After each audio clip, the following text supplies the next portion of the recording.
Қайырлы күн баршаңызға, тоқыма сыр арнасына қош келдіңіздер. Мен Айгүл Нұрпейісқызы. Бүгін сіздерге мынадай жаңа жыл қарсаңында шырша салып тоқылған слетик тоқудың үлгісін көрсетемін. Слетиктің тоқылуы мына қонышынан бастап тоқылып, одан кейін алды тоқылып, жандары тоқылып, кейін табан тоқылады да, соңында артын тоқып қосып жабамыз. Енді бұл слетикті тоқу үшін бізге керегі біз менде екінші номерлі айналма біз, күршек біз, қайшы және жіп. Жіп менде 3 түрлі 2 қабатты Кавказ жібі. Енді осы айналма бізге 40 ілмек іліп алып, оны 4 қатар оң ілмектермен тоқып аламыз. 2 жол немесе 4 қатар. Мен 4 қатар немесе 2 жол тоқып алдым. Енді слетиктің қонышы осындай әдемі болып түсу үшін жасыл жіпті қосып, ары қарай жасыл жіпті қосып, мына алдыңғы 2 ілмекті ақ жіппен тоқып аламыз. Алдыңғы 2 ілмекті ақ жіппен тоқып аламыз да, ары қарай жасыл жіпті қосып, осы жерден 8 ілмек жасыл жіппен тоқып аламыз. 1, 2, 3, 4, 5, 6, 7, 8. 8 ілмекті жасыл жіппен тоқып алдық, енді 2 ілмекті тоқымай аламыз. Тағы да 8 ілмек тоқып аламыз. 3, 4, 5, 6, 7, 8 ілмек тоқып алдық. Енді тағы да 2 ілмекті тоқымай аламыз. Тағы да 8 ілмек тоқып аламыз. 2, 3, 4, 5, 6, 7, 8. 8 ілмек тоқып алдық. Тағы 2 ілмекті тоқымай аламыз. 1, 2, 3, 4, 5, 6, 7, 8 ілмекті де осылай тоқып аламыз. Енді теріс жағынан тоққанда осы ілмектерді, жасыл жіппен тоқылған ілмектерді теріс тоқып аламыз дағы. Ал тоқымай алған 2 ілмекті тоқымай қайтадан бізге өткізіп аламыз. Жіп тоқыманың алдында. Енді 8 ілмекті тағы да тоқып аламыз. Теріс жағынан теріс тоқимыз, оң жағынан оң ілмектермен тоқимыз. 2 ілмекті тағы тоқымай аламыз және 8 ілмекті тоқып аламыз.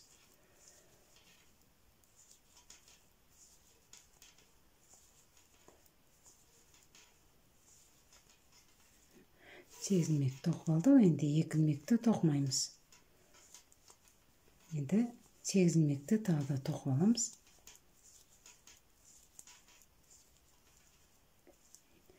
8 ілмек тоқып алдық, енді осы 2 ілмекті шеткі тоқылмаған тағы да тоқымай аламыз. Енді оң жағынан тоққанда, жаңа қалай тоқыдық, тура солай тоқимыз. Алдыңғы 2 ілмекті тоқымаймыз. Тоқымай аламыз, және мына жерде андай тесік қалқалмас үшін мына ақ жіп пен жасыл жіпті осылай айқастырып екістап аламыз. Екістап алып, кішкене тартыңқыраймыз. Енді ары қарай тоқи береміз өстіп. Жіпті, 2 жіпті өстіп. Айқастырған кезде мына жерде тоқылып кетеді арты. Енді ары қарай өстіп 8 ілмекті тоқып, одан кейін 2 ақ жіптегі ілмектерді іліп аламыз тағы да.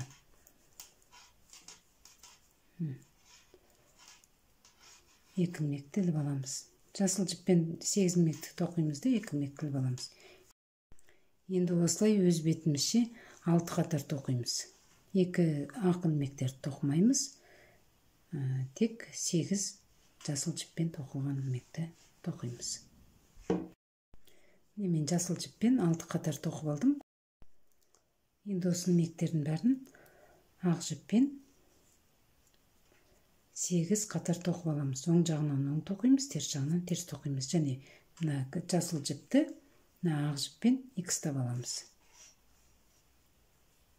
Кішкене тартыңқырап. Енді ілмектердің бәрі тоқылады.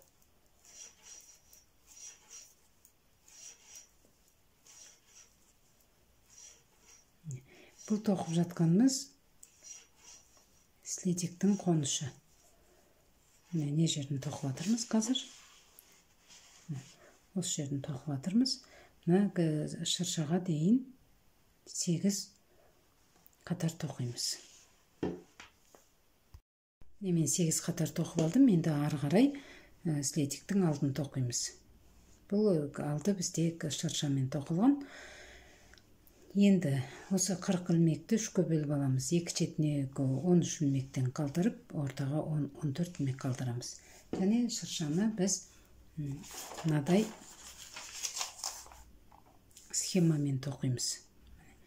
Бұл иксталғандар 1 ілмек, одан кейін 3 ілмек, 5 ілмек, 7 ілмек, одан кейін өстіп, қазір мен осы схемамен тоқылуын көрсетемін. Біз бұны аяғынан бастап тоқымаймыз, бас жағынан бастап тоқимыз. Өйткені бізде слетик былай тоқылған. Енді 13 ілмекті тоқып аламыз дағы. Ары қарай шыршаны тоқимыз. 1, 2, 3, 4, 5, 6, 7, 8, 9, 10, 11, 12, 13. 13 ілмек тоқып алдық. Енді шыршаны тоқимыз. Бізде орта 14 ілмек. Енді 7 ілмекті тоқып аламыз. 1, 2, 3, 4, 5, 6, 7 ілмекті тоқып алдық. Енді жасыл жіпті қосамыздағы мына 1 ілмекті тоқимыз. Осы схемамен тоқимыз ары қарай. 1 ілмекті тоқимыз. Ол 1 ілмекті біз шыршаны тоқу үшін бізде ілмектер саны тақ болу керек. Сол үшін біз мына жерден мына тура ортадағы протяжкадан 1 ілмек іліп аламыз. 1 ілмек іліп аламыз да, оны жасыл жіппен тоқимыз. 1 ілмек іліп алдық. Енді ары қарай ақ жіппен 7 ілмек тоқимыз. 1, 2, 3, 4, 5, 6, 7. 7 ілмекті тоқып алдық. Енді бізде мына жақта 13 ілмек қалды. 2, 4, 6, 8, 10, 12, 13 ілмек. Енді екі шеттегі 13 ілмекті тоқымаймыз, олар тұра тұрады. Енді ортадағы осы шыршаны тоқып аламыз.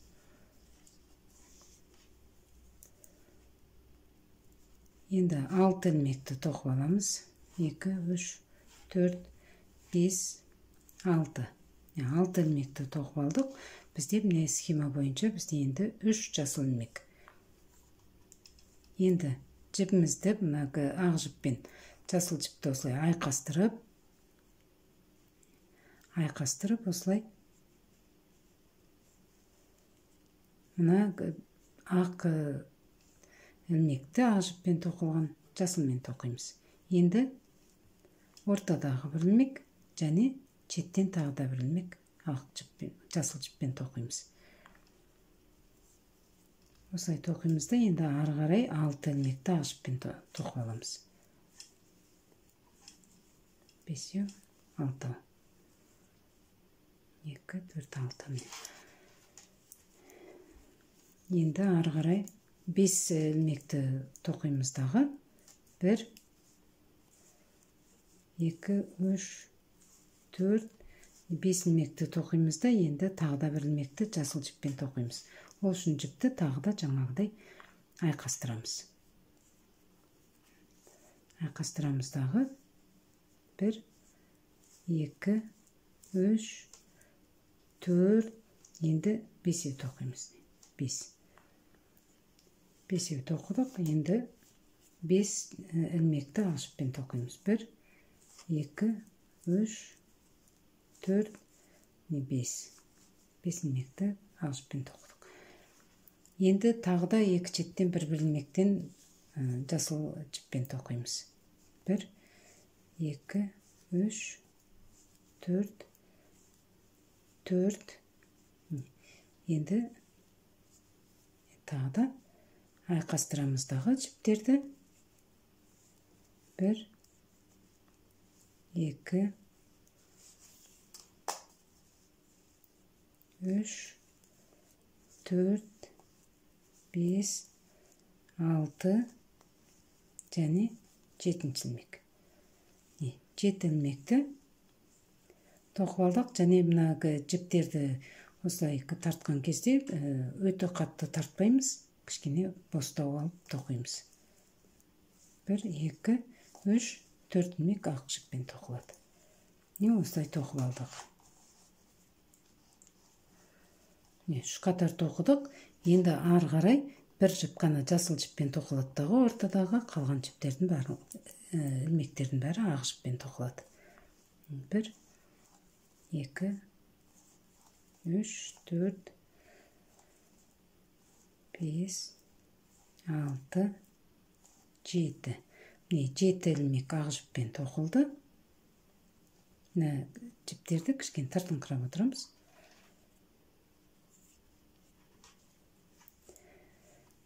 Және бір ілмек жасыл жіппен тоқылады. Бұл ортадағы ілмек міне жасыл жіппен аяғына дейін тоқыла береді. Жіптерді айқастырып, осылай жасыл жіппен тоқимыз да, енді ары қарай барлық ілмекті ақ жіппен тоқимыз. 1, 2, 3, 4, 5, 6, 7. 7 ілмек ақ жіппен тоқылды. Біз қазір шыршаның осы жоғарғы бөлігін тоқыдық. Енді ары қарай мына бөлігін тоқимыз. Тура осылай тоқимыз, тек қана енді не жерде жаңа біз 7 ілмек жасыл жіппен тоқып, одан кейін ақ жіппен тоққанбыз. Бір ілмекті ғана жасыл жіппен тоқып, енді 9 ілмекті тоқимыз. Жасыл жіппен 9 ілмекке дейін, одан кейін қайтадан бір ілмек тура өстіп қайталаймыз.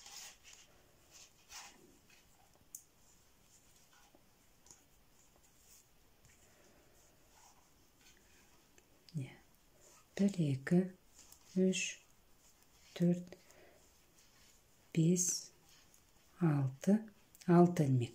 6 ілмек тоқып алдық. Одан кейін жібімізді айқастырып аламыз.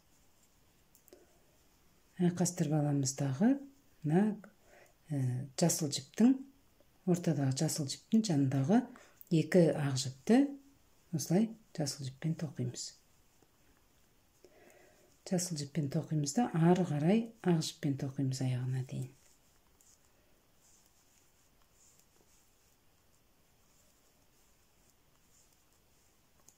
Осылай тоқып алдық.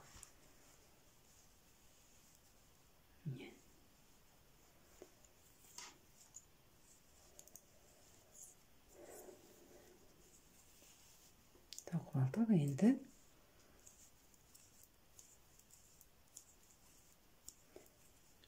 Енді біз 5 ілмекті ақ жіппен тоқыдықтағы жіптерді тағы да айқастырып, осылай айқастырып, енді жіпті ақ ілмекті тағы да жасыл жіппен тоқимыз. Жаңа біз 3 ілмек жасыл жіппен тоқысақ, енді 5 ілмек тоқыдық. Қазір теріс жағынан тоққанда 7 ілмек тоқимыз. Жасыл жіппен.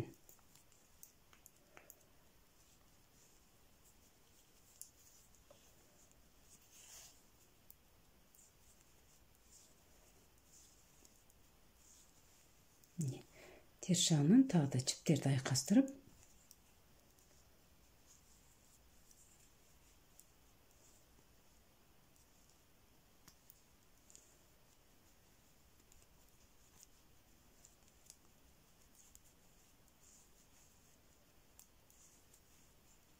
шу,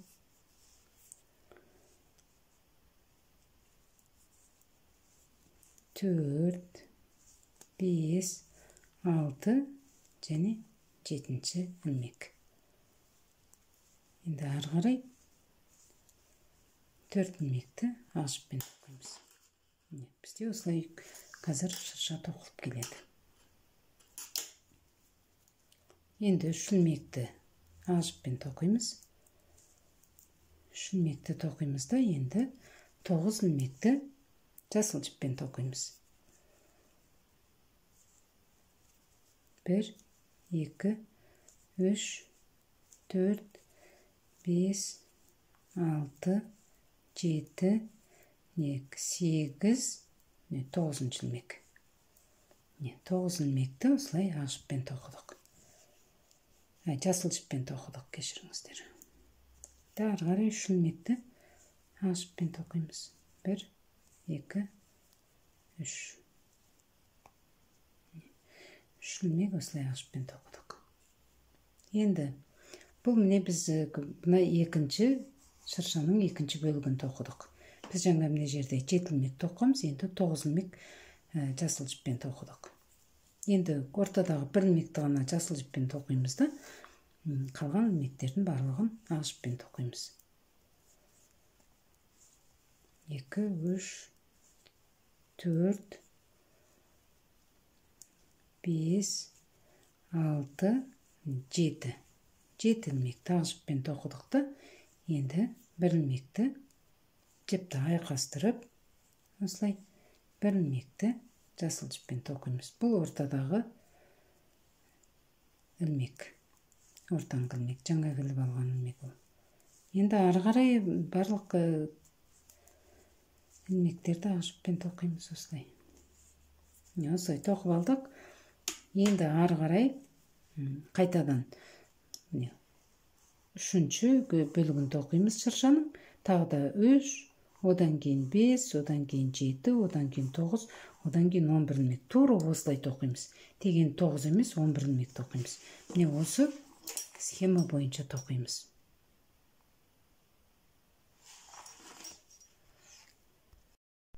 Міне мен шыршаның үшінші бөлігін тоқып алдым.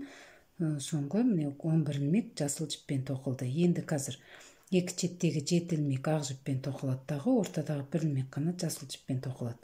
Одан кейін қайтадан 3 ілмек, 5 ілмек деп 13 ілмекке дейін тоқимыз жасыл жіппен. Мен шыршаны толық тоқып алдым. Соңында екі шетінде бір ілмектен ғана қалды. Қалған ілмектердің барлығы жасыл жіппен тоқылды. Енді ары қарай діңгегін тоқимыз. Ол үшін қара жіпті қосып, ортаңғы 3 ілмекке дейін тоқып аламыз. Екі шетінен 6 ілмекті ақ жіппен тоқимыз. Енді жасыл жіптің қажеті жоқ, бізге жасыл жіпті осы жерден үзіп қоямыз.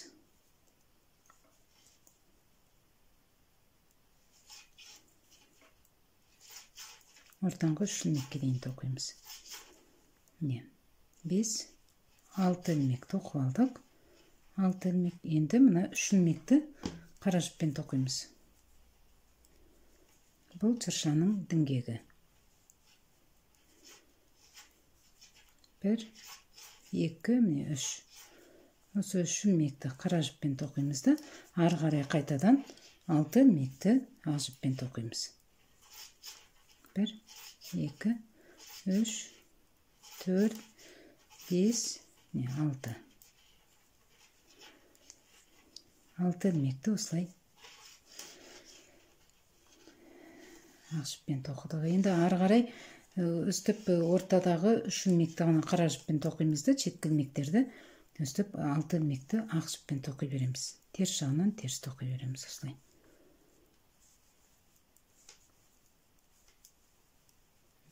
Және жіпті енді айқастырамыз. Қара жіпті ақ жіптің былай келтіріп ақ жіпке айқастырып аламыз.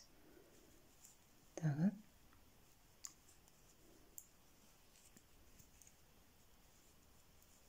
қарай осы 3 ілмекті қара жіппен тоқимыз.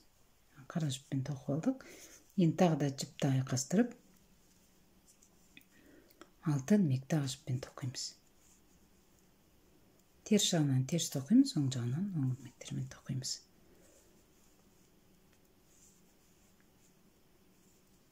Алты ilmek. Енді өстіп 4 қатар тоқимыз. Қазір 2 қатар тоқыдық, енді қазір оңынан бір рет, теріс жағынан бір рет тоқып аламыз. Мен осылай тоқып алдым, енді ары қарай ақ жіппен оң жағынан бір рет, теріс жағынан бір рет 2 қатар тоқып аламыз. Енді қара жіптің бізге қажеті жоқ, осы жерден қара жіпті үзіп қоямыз. Мен 2 қатар тоқып алдым, оң жағынан және теріс жағынан бір рет, енді қысқартамыз.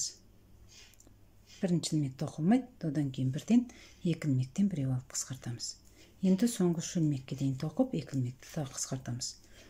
Өстіп, осы 15 ilmekті 9 ilmek қалғанға дейін қысқартамыз.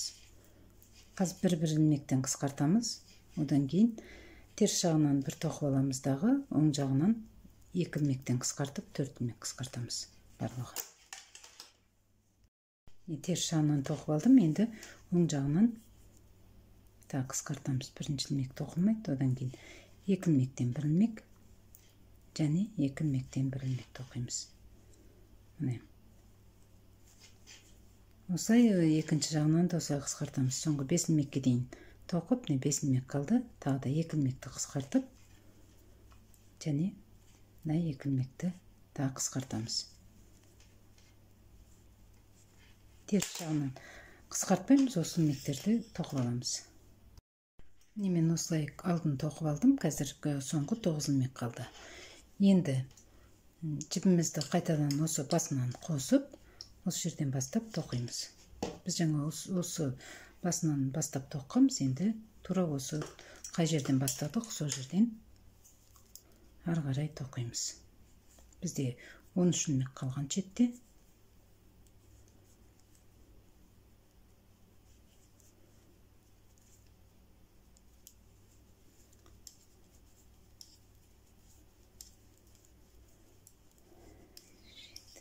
Сегіз, 11, 12, 13 ilmek. 13 ilmekті тоқып алдық, енді ары қарай слетиктің жанын тоқимыз. Жанын тоқимыз не жерде. Енді ол үшін біз мына жерден жанынан 18 ilmek іліп аламыз. 18 ilmek іліп аламыз. Әрбір толық 1 ilmekten аламыз. Әрбір шеткі ilmekтерін толық ilmегінен аламыз. Толық ilmek дегеніміз не мынау? Толық ilmek 2, 3, 4, 5, 6, 7, 8, 9, 10, 10 ilmek, 11, 12, 13, 14, 15, 16, 17 және 18 ilmek. Осы 18 ilmekті іліп алдық. 18 ilmekті іліп аламыз да, енді мына 9 ilmekті тоқып, екінші шетінен 18 ilmek тағы іліп аламыз. Мен екі шетінен 18 ilmekден алып, бір жол тоқып алдым оң қатарлармен. Қазір менде барлығы 71 ilmek бар. Екі шетте 13 ilmek қалған, одан кейін екі шетінен 18 ilmekден алдық, және ортадағы 9 ilmek бар. Енді ары қарай стетиктің жанын тоқимыз. Енді қазір оң қатарлармен тоқып алдық, енді теріс жағынан тоққанда ilmekтердің барлығын теріс тоқимыз. Мына жерден қалай тоқыдық, тура солай тоқимыз. Теріс тоқып, оң теріс қатарлармен тоқып, осылайша 7 қатар тоқып аламыз. 1, 2, 3, 4, 5, 6, 7. 7 қатар тоқып аламыз өз бетімізше. Мен жанын 7 қатар тоқып алдым. Енді ары қарай ақ жіптің бізге қажет жоқ. Осы жерден үземізді. Енді 31 ilmekті тоқымай, биздин экинчи басына өткүзүп аламыз. Мен 31 илмекти өткүзүп алдым. Токмай жасыл жипти осы жерден косуп, ары карай табан токуйбуз. Табан бизде 9 илмектен токулган.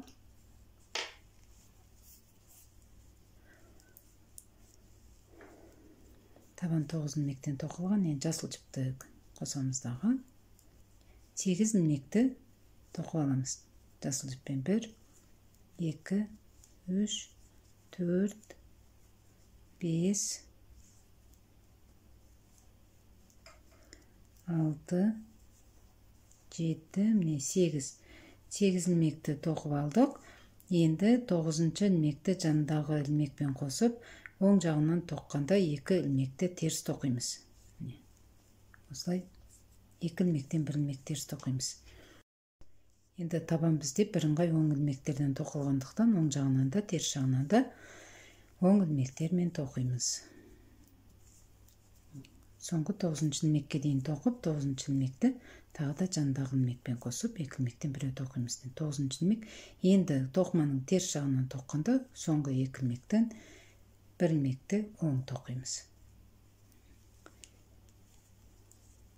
Енді оң жагынан тагы да 8 илмекти токуп аламыз да, 9 илмекти терс токуйбуз. Оң жагынан терс токуйбуз. Соңку илмекти 2 илмектен 1 илмек, ал терс жагынан керисинче оң токуйбуз.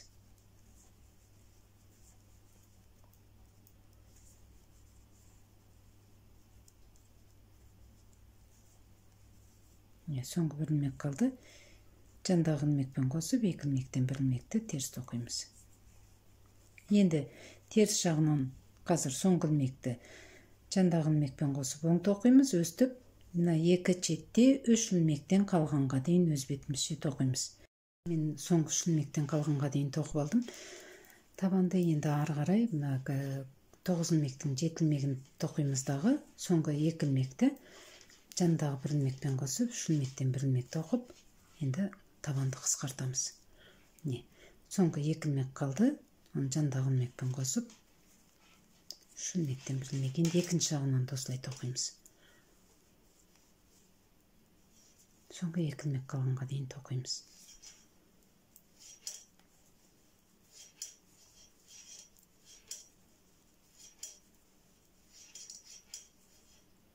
Соңку 2 илмек калды.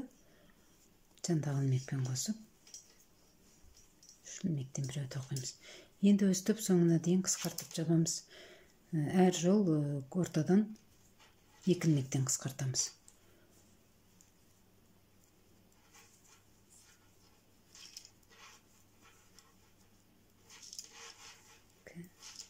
Үч, 4 илмекти токуп алдык. Енді соңку 2 илмекти жандагы илмекпен 3 илмектен 1 илмек. Өстүп енді аягына дейин кыскартып жабып аламыз. Соңку 3 илмек калды. Осы 3 илмектен 1 илмек токуйбуз.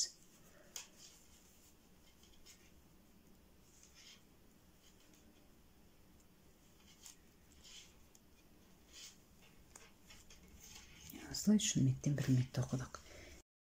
Енді ары карай следиктин артын косуп жабамыз. Енді ол үчүн следикти осылай туура ұстап, соңку 1 илмегибиз бар.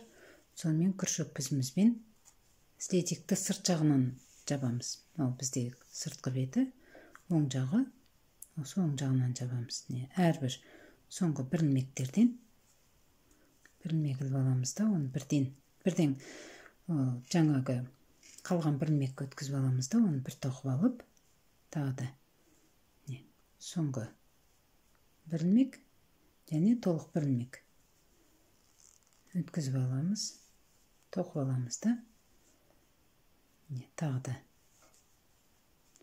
бирден өткүзүп аламыз да, тагы да токуп аламыз.